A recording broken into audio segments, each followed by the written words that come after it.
السلام عليكم ورحمة الله وبركاته. حبايبي أهلا بكم.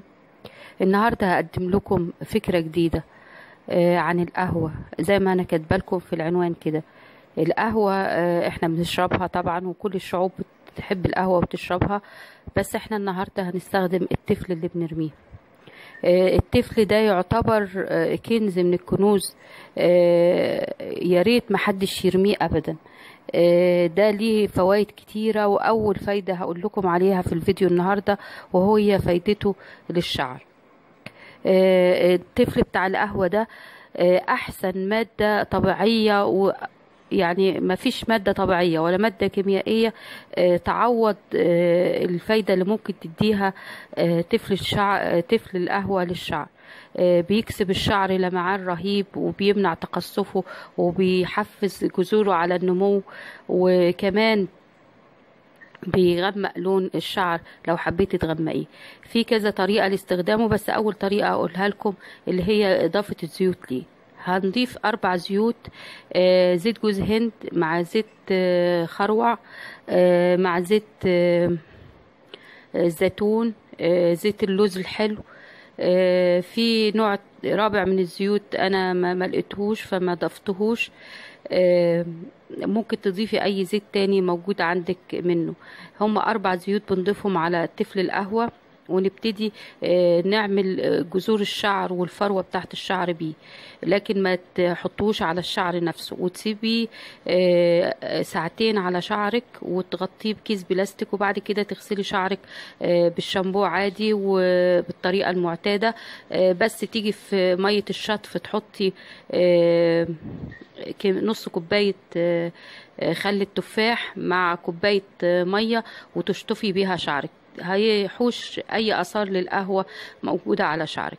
الطريقة التانية ان احنا ناخد تفل القهوة نفسه من غير اي اضافات تانية، ونغطي بيه كل الشعر من اول الجذور لغاية الاطراف، ونلفه على شعرنا برضو بكيس، ونسيبه لمدة ربع ساعة، وبعد كده نشطف شعرنا بالطريقة المعتادة. الطريقة دي لو استمرتي عليها هتلاقي شعرك طول رهيب، ومنع التقصف، وكمان بيساعد اللي عندهم صلع على انبات الشعر، وكمان بيدي لمعان رهيب للشعر وحيوية مش موجودة في أي حاجة موجودة تاني في الحاجات اللي بنوصفها طبيعية أو كيميائية.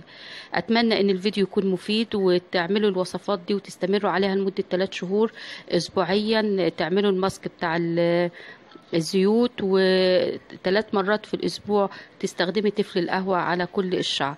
لو لقيتيه من الصعوبة اعمليه كل أسبوع على حسب ما تيجي تغسلي شعرك، وبعد كده تشطفيه عادي. وكمان لو عايزة تعملي، طبعا مش كل شوية هنحوش تفل القهوة، عايزة تعملي تفل القهوة هاتي مية مغلية وادلقيها على معلقتين قهوة وسيبيهم شوية، وبعد كده استخدميه يعتبر تفل للقهوة. الفيديو ان شاء الله يكون عجبكم وتستفيدوا بيه، وحاجة موجودة في البيت عندنا مش محتاجة اي حاجة تاني.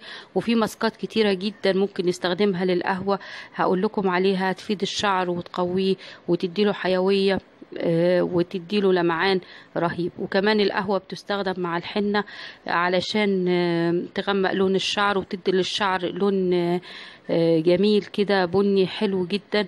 وكمان بنستخدمها مع حاجات تانية كتير، هقول لكم وصفات كتير من القهوة ان شاء الله. اتمنى ان الفيديو يكون عجبكم، واللي يعجبه الفيديو يعمل لايك وشير وسبسكرايب للقناة.